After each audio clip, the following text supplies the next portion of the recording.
అవ్యాజ ప్రేమ. పేరు ఆర్ముగం. వయస్సు 50 సంవత్సరాలు. ఊరు కాశీగుట్ట. నేను నా 15వ ఏట శ్రీ పూండి స్వామిని దర్శించుకున్నాను. నాకు నత్తి ఉండడం వల్ల సరిగా మాట్లాడలేకపోయేవాణ్ణి. శ్రీ స్వామి ఒకసారి స్వప్నంలో కనపడి నాకు నత్తి పోతుందని చెప్పారు. ఆనాటి నుండి నా మాట రోజురోజుకు మెరుగవుతూ త్వరలోనే చక్కగా మాట్లాడడం మొదలుపెట్టాను. అంతా శ్రీ స్వామి కృపే. వ్యవసాయం నా వృత్తి. నేను మా అన్న మా గ్రామంలోని పొలాల సమీపంలో శ్రీ స్వామికి ఆశ్రమం నిర్మించి అక్కడ ప్రతిరోజు వారికి పూజలు చేసేవాళ్ళం. పూజా సమయంలో గంట కొట్టడం మాకు అలవాటు. ఒకరోజు గంట కనిపించలేదు.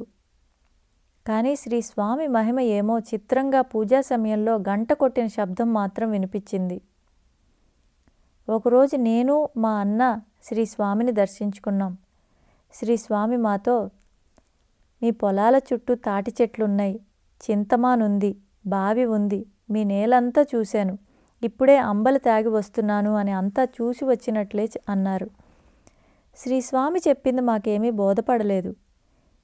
తిరిగి ఇంటికి వెళ్ళగానే మా అమ్మ పొలం వద్దకు ఎవరో ఒక స్వామి వచ్చి అంబలి త్రాగి వెళ్ళారని చెప్పింది. శ్రీ స్వామి అంతకుముందు మాతో అన్న మాటలకు అర్థం మాకప్పుడు బోధపడింది. మా పొలాలకు వారు వచ్చి మా పొలాలను మమ్మల్ని పునీతుల్ని చేశారని తెలిసింది. వారికి మాపై గల అవ్యాజ ప్రేమకు మాకు కళ్ళకు కట్టినట్లయింది. మా ఇంటి పక్కన ఉన్న బావి లోతు పెంచాలని ఉందని నేను మా అన్న శ్రీ స్వామికి విన్నవించుకున్నాం. శ్రీ స్వామి ఆగి చూద్దాంలే అన్నారు. 1 సంవత్సరం తర్వాత వారికి తెలియజేయకుండానే ఆ బావిలో పూడిక చేయాలని అన్నీ సిద్ధం చేసుకున్నాం. పని ప్రారంభించే ముందు పూజ చేస్తూ కొబ్బరికాయని చేతిలో తీసుకొని పగలు కొట్టడానికి చేతిని పైకెత్తాను. కాయ అక్కడే చేతిలోనే పగిలింది.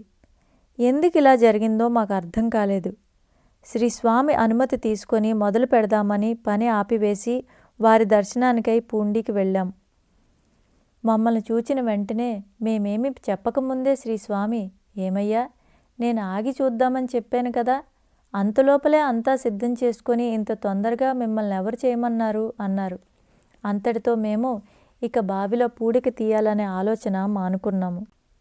సంభా కోస్తే కారు, కారు కోస్తే సంభా. పేరు కె నారాయణన్.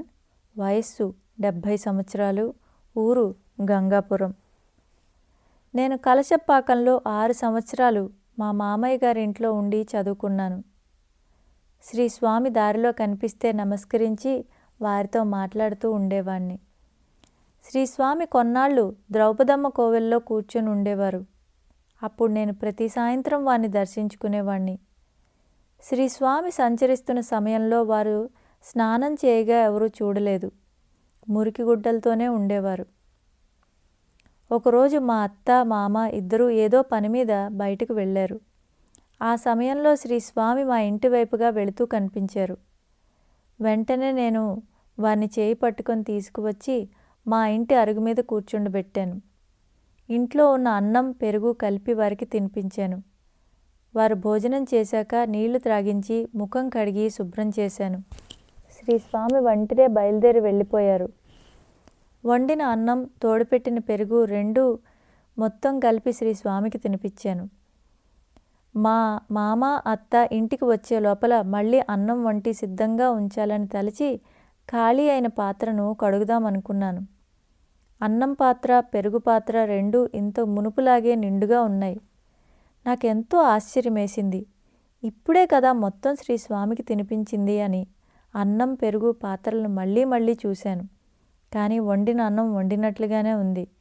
పెరుగు కూడా ఇంతకు మునుపు ఎంత ఉన్నదో అంతే ఉంది. శ్రీ స్వామి మహిమకు చాలాసేపు నిశ్చేష్టుడనై అలా ఉండిపోయాను. నా చదువు పూర్తయిన తర్వాత పూండిలోని పెరుమాళ్ ఆలయంలో 10 సంవత్సరాలు పూజారిగా పనిచేశాను. అప్పటికే శ్రీ స్వామి అరుగుపై ఆసీనులై ఉన్నారు. నేను క్రమం తప్పక ప్రతినిత్యం శ్రీ స్వామిని దర్శించుకునేవాణ్ణి. వారు ఒక్కోసారి ఊది నుదుట పెట్టేవారు, ఒక్కోసారి చేతికిచ్చారు, ఒక్కోసారి ఏమీ ఇచ్చేవారు కాదు. నాకు 26 సంవత్సరాలు వచ్చే వరకు నేను కలశపాకంలో ఉండి తర్వాత మా స్వగ్రామమైన గంగాపురానికి వెళ్ళాను. అక్కడ ఉన్నప్పుడు కూడా ఎప్పుడు శ్రీ స్వామిని చూడాలనిపించినా వెంటనే బయలుదేరి వచ్చి వారి దర్శనం చేసుకునేవాణ్ణి. ఎందరో మహాత్ములు, సిద్ధులు రాత్రి వేళల్లో శ్రీ స్వామి దర్శనానికి పాముగా, తేలుగా, పక్షిగా, మానవ రూపంలోనో మరేదైనా రూపంలోనో వచ్చేవారు. శ్రీ స్వామి కూడా బయటకు వెళ్ళేవారు. అలా వారు వెళ్ళినప్పుడల్లా అరుగుపై శ్రీ స్వామికి బదులు పాము, పులి, సింహం ఇలా ఏదో ఒక రూపం ఉండేది. వేరే ప్రదేశాల్లో కూడా ఒక్కోసారి శ్రీ స్వామి తమ రూపంతో కానీ లేక మరేదైనా రూపంతో కానీ భక్తులకు దర్శనమిచ్చేవారు. దర్శనం చేసుకున్న వెంటనే చిత్రంగా మాయమైపోయేవారు. ఒకసారి శ్రీ స్వామిని దర్శించుకొని నేను కడతేరే మార్గాన్ని చూపండి అని ప్రార్థించాను. వారు సంబా కోస్తే కారు, కారు కోస్తే సంబా అన్నారు. మన కర్మల వల్ల మళ్ళీ మళ్ళీ జన్మలు వస్తూ ఉంటాయని శ్రీ స్వామి అలా నాకు చెప్పారనిపించింది. శ్రీ స్వామిని దర్శించుకున్న ప్రతిసారి కొద్దిసేపు వారి సన్నిధిలో ధ్యానం చేసుకునేవాణ్ణి. నాకే కష్టాలు వచ్చినా వారిని స్మరించుకోగానే తీరిపోయేవి. వారు సమాధి చెందిన తర్వాత కూడా తరచూ నేను పూండీకి వారి దర్శనార్థం వస్తూ ఉంటాను. నాకు వారక్కడ ఉన్నట్లే ఉంటుంది.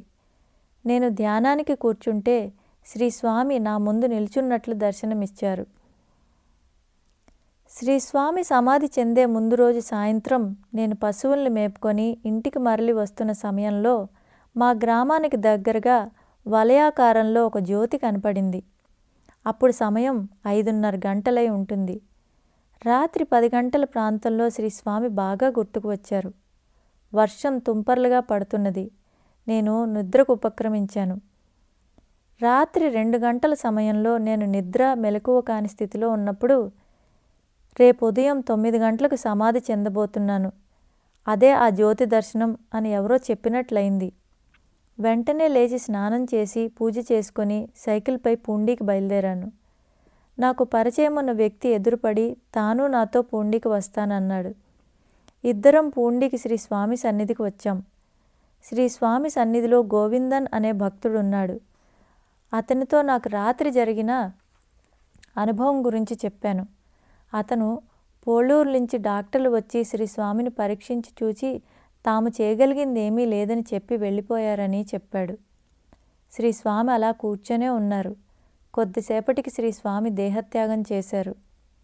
మరణించే సమయంలో జీవుడు ఊర్ధ్వముఖంగా వెళితే కపాల మోక్షం చెందుతారని శాస్త్రంలో చెప్పబడి ఉన్నందున నేను శ్రీ స్వామి శిరస్సును చూశాను. శిరస్సు పైన పగులులాగా కనిపించింది. శ్రీ స్వామి దయ వల్ల మా కుటుంబమంతా ఎంతో సంతోషంగా ఉన్నాము.